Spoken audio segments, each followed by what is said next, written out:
La voie de l'espérance. Cours de Bible. Les sentiers de la foi, leçon 12. Christ doit revenir. Les uns après les autres se réalisent sous nos yeux les prophéties bibliques relatives aux derniers temps. Nous approchons à grands pas du moment où la civilisation présente doit prendre fin pour être remplacée par le royaume de Jésus-Christ, symbolisé, rappelons-le, par la pierre qui frappe les pieds de la statue vue en songe par le roi de Babylone et qui devient une montagne remplissant toute la terre. Or, la fin de la civilisation présente coïncide avec le retour du roi des rois qui inaugure ainsi son règne éternel. Je reviendrai. Reportons-nous par la pensée à la veille de la crucifixion de Jésus, au moment solennel où le Maître, dans un ultime entretien avec les disciples, leur décrit les événements qui vont se dérouler et leur annonce en particulier sa mort, sa résurrection et son ascension. Tandis qu'il écoute et qu'il cherche à mieux comprendre la merveilleuse mission du Christ, une profonde tristesse les envahit peu à peu. Comment pourront-ils vivre lorsque leur maître les aura quittés? C'est alors que Jésus les console en leur donnant cette promesse, Jean 14, 1 à 3. Il y a plusieurs demeures dans la maison de mon Père. Si cela n'était pas, je vous l'aurais dit. Je vais vous préparer une place et, lorsque je m'en serai allé et que je vous aurai préparé une place, je reviendrai, et je vous prendrai avec moi, afin que là où je suis, vous y soyez vous aussi. Question: quelle promesse le Christ a-t-il laissée à ses disciples? Confirmation de la promesse. Je reviendrai, ces deux mots vont opérer dans le cœur des disciples une transformation merveilleuse. Ce qu'ils redoutaient le plus ne se produira pas, Jésus ne les abandonnera pas. Il leur préparera une place et reviendra les chercher. La promesse du Maître sera confirmée au moment même de son ascension. Tandis que les disciples continuent à fixer des yeux la nuée qui leur a ravi Jésus, deux hommes, vêtus de blanc, leur apparaissent pour leur dire, Acte 1, 11. Hommes galiléens, pourquoi vous arrêtez-vous à regarder au ciel? Ce Jésus, qui a été enlevé au ciel du milieu de vous, viendra de la même manière que vous l'avez vu allant au ciel. L'idée que le Christ reviendra va maintenant soutenir les disciples dans leur difficile ministère, leur inspirant hardiesse et courage. Pendant 3 ans et demi, leur existence avait été liée à celle de leur Maître bien-aimé et, la seule pensée d'une séparation possible les accablait d'une profonde tristesse. Pourtant, l'évangéliste Luc nous apprend qu'après l'ascension, ils retournèrent à Jérusalem avec une grande joie. Luc 24, 52. Le message des deux anges, confirmant la promesse de Jésus, avait dissipé cette tristesse. La perspective de revoir un jour leur maître les remplissait de joie. Transmise aux chrétiens de l'Église apostolique, cette perspective deviendra le levier de leur foi et leur grande espérance. Et c'est aussi à cette source intarissable que les vrais croyants de tous les siècles viendront ranimer leurs ailes et leur confiance. Question A. En quels termes cette promesse a-t-elle été confirmée au moment de l'ascension? Question B. Dans quel sentiment les disciples retournèrent-ils à Jérusalem? Le grand thème des Saintes Écritures. Nous avons dit, leçon 1, que les Saintes Écritures sont un témoignage au Christ rendu par un certain nombre de témoins, d'Adam à Malachie, pour l'Ancien Testament, de Jean-Baptiste à Saint Jean, avec Apocalypse, pour le Nouveau Testament. De ce fait, les Saintes Écritures insistent tout particulièrement sur la mission de Jésus-Christ venant chercher et sauver ce qui est perdu, Luc 19, 10. Dans l'Ancien Testament, le Christ est désiré, attendu et préparé. Dans le Nouveau, il est incarné, crucifié, ressuscité, glorifié et attendu pour la seconde fois. L'Ancien Testament fait également allusion au retour de Jésus, mais le Nouveau Testament le mentionne beaucoup plus souvent, 300 fois au moins. L'on peut donc dire que le sujet principal des Saintes Écritures est « Le Christ va venir, il est venu, il reviendra ». Question: comment peut-on résumer le sujet principal des Saintes Écritures? Témoignage des patriarches et des prophètes. Les patriarches et les prophètes ont salué de loin le rétablissement de toutes choses par le retour du roi des rois. Les précisions qu'ils ont données sur le premier avènement du Christ est une preuve qu'ils n'ont pu se tromper quant au second, et que leur espérance reposait sur de solides fondements. L'apôtre Pierre dit qu'il avait fait du salut l'objet de leurs recherches et de leurs investigations, et que l'Esprit du Christ dont ils étaient animés attestait d'avance les souffrances du Christ et la gloire dont elles seraient suivies. Première Épître 1, X, 11.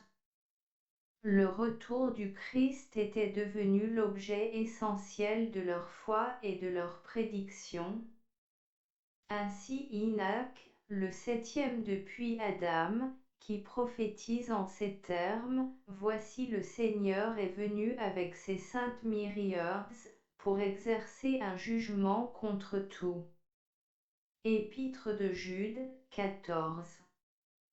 Ainsi Job, qui, au milieu de l'épreuve, rend gloire à Dieu et proclame son espérance: « Je sais que mon Rédempteur est vivant, et qu'il se lèvera le dernier sur la terre. Je le verrai, et il me sera favorable. » Job 19, 25, 26. Ainsi le psalmiste, qui annonce la venue du roi juge: « Car il vient pour juger la terre, il jugera le monde avec justice et les peuples selon sa fidélité. » Psaume 96, 13, voire aussi 50, 3.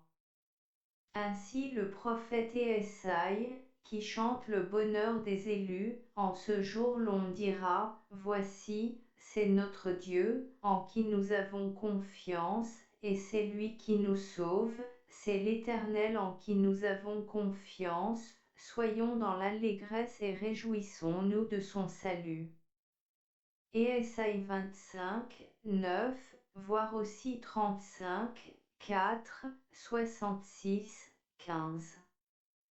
Ainsi, le prophète Daniel, qui contemple en vision la fin des royaumes de ce monde et l'établissement du royaume éternel, et qui assiste à la grande scène du jugement.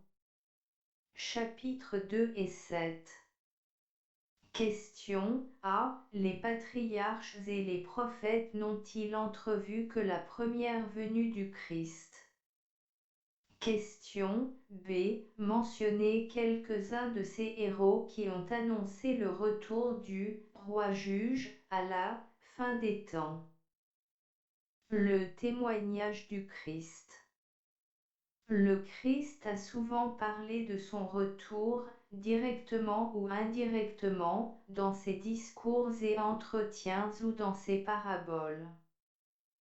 Le cardinal Billot, dans un livre consacré à la deuxième venue du Seigneur où Parousie déclare « Il suffit, en effet, d'ouvrir tant soit peu l'Évangile, pour reconnaître aussitôt que la parousie est bien véritablement l'alpha et l'oméga, le commencement et la fin, le premier et le dernier mot de la prédication de Jésus, quelle en est la clé, le dénouement, l'explication, la raison d'être, la sanction, que c'est, enfin, l'événement suprême auquel tout le reste est rapporté et sans lequel tout le reste s'effondre et disparaît.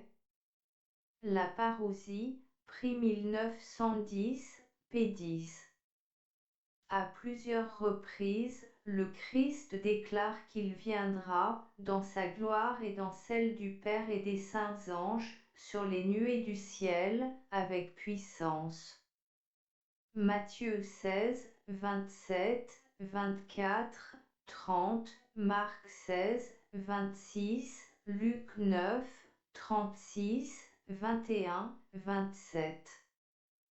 Devant Saïf et le Sanhédrin, il affirme solennellement « Vous verrez désormais le Fils de l'homme assis à la droite de la puissance de Dieu, et venant sur les nuées du ciel. » Matthieu 26, 64, Marc 14, 62.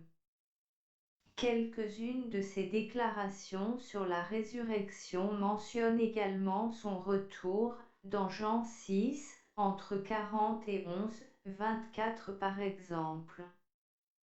Enfin, rappelons la promesse solennelle qu'il fit à ses disciples, « Je reviendrai ». D'ailleurs, dans l'Apocalypse, qui est la révélation de Jésus-Christ, il se présente comme le chef de l'Église, marchant au milieu des 7 chandeliers, image de l'Église sous ses formes successives pour enfin apparaître.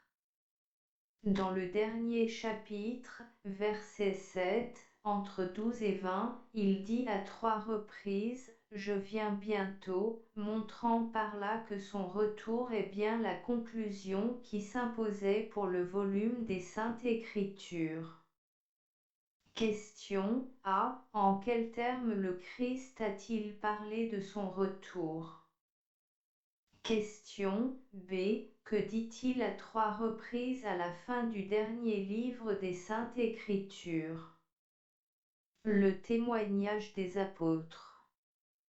Les apôtres, à leur tour, ont insisté sur le retour de Jésus. L'apôtre Jean, dans une vision grandiose, contemple ce retour et s'écrie « Voici, il vient avec les nuées ». Apocalypse 1, 7.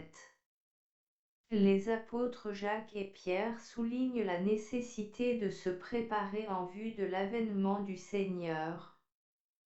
Première épître de Pierre 4, 7 et deuxième épître 3, 12, Jacques 5, émoticône n'en croyant pas ses yeux. Mais c'est l'apôtre Paul surtout qui, dans ses nombreuses lettres, rappelle aux croyants la bienheureuse espérance du retour du Seigneur, voir Tite 2, 13, 1 Corinthiens 1, 7. Aux Philippiens, il écrit 3, 20, notre cité à nous est dans les cieux, d'où nous attendons comme Sauveur le Seigneur Jésus-Christ. Aux Thessaloniciens, première épître 4, 14 à 17, il décrit les événements de la fin et précise que le Seigneur lui-même, à un signal donné, à la voix d'un archange, et au son de la trompette de Dieu, descendra du ciel. Enfin, parvenu au terme de sa carrière, le grand apôtre parle de sa fin prochaine et de la récompense qui l'attend. Désormais, dit-il, la couronne de justice m'est réservée, le Seigneur, le juste juge me la donnera dans ce jour-là, au moment de son retour, et non seulement à moi, mais à tous ceux qu'auront aimé son avènement. 2 Timothée 4, émoticône n'en croyant pas ses yeux. Rappelons aussi le beau passage de l'Épître aux Hébreux, 9, 28. Le Christ, qui s'est offert une seule fois, pour porter les péchés de plusieurs, apparaîtra une seconde fois à ceux qui l'attendent pour leur salut. Les chrétiens des temps apostoliques étaient tellement pénétrés de l'espérance du retour de Jésus-Christ qu'ils avaient l'habitude de se saluer en disant « Mérenes », ce qui signifie « Le Seigneur vient ». Question A. Quel apôtre a le mieux mis en relief la certitude du retour de Jésus? Question B. En quels termes exhorte-t-il les croyants de Philippe? Question C. Par quels mots les premiers chrétiens se saluent-ils? Notre espérance.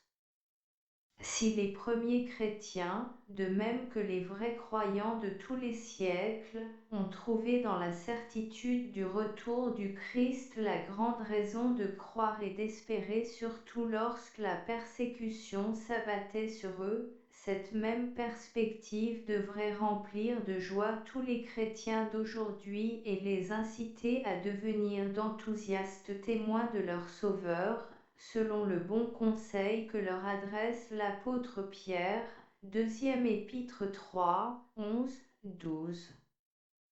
Puis donc que toutes choses sont destinées à se dissoudre, quelle ne doit pas être la sainteté de votre conduite et votre piété, attendant et attend l'avènement du jour de Dieu.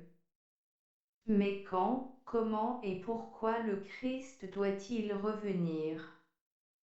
C'est ce que nous étudierons dans la prochaine leçon. Question: comment les chrétiens d'aujourd'hui doivent-ils envisager la perspective du retour de Jésus?